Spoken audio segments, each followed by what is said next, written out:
No que poida contar, sí, porque o xurado, xa sabedes que as deliberacións do xurado son confidenciais, e a pesar de que seguro que habería aí material interesante, divertido para divulgar, non podo.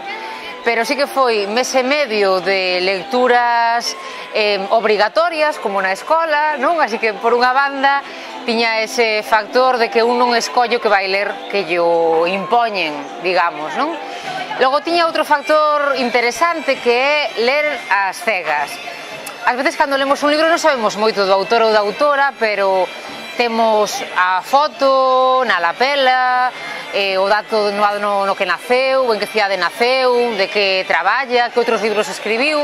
Neste caso non sabes nada da persoa que hai detrás, se home ou muller, que idade ten, se alguén que xa publicou ou non. E iso introduce un factor curioso porque aprendes a ver como lees, de que maneira lees, distinta desde logo, cando non sabes quen é o autor ou a autora. E logo introduce o elemento morboso interesantísimo de dicir e quen será quen escribiu isto, e do xogo de intentar xogar as adiviñas e de ver se acertas ou non, non? Eu desde logo na gañadora non acertei, non sabía, coñecía a Yolanda Zúñiga, entrevistar algunha vez, leín Vidas Pósit e Amor Amén, pero nunca puiden pensar que o libro fose dela. Non sabía en absoluto que ela estivera en Sao Paulo, e tocoume a min abrir a plica para revelar e desvelar o nome da autora e o nome da novela, e levei unha sorpresaza.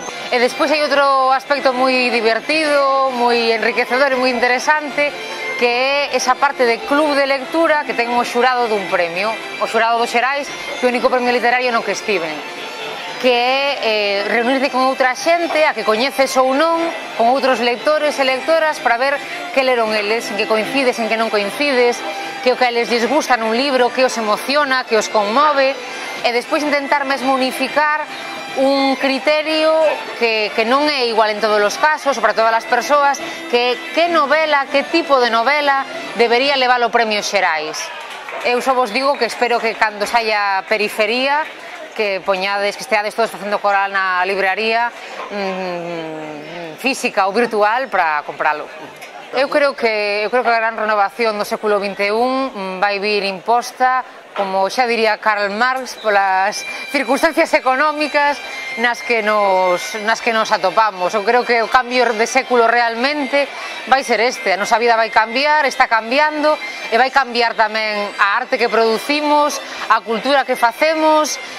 O mundo está se poñendo moi difícil, para os que non somos banqueiros, nin sabemos que demos son as hedge funds, pero eu creo que sí vai haber que aproveitar a crise como oportunidade, e como o prezo do pan vai subir, se non subiu xa, e aqueles que imos comprar o pan á panadería imos sufrilo, creo que a vida cotiá se vai transformar, e que a literatura e as artes non poden permanecer impasibles ante o que está pasando. Eu creo que esa é a gran tendencia do século XXI, a de leiva do mundo que di o último premio Príncipe de Asturias.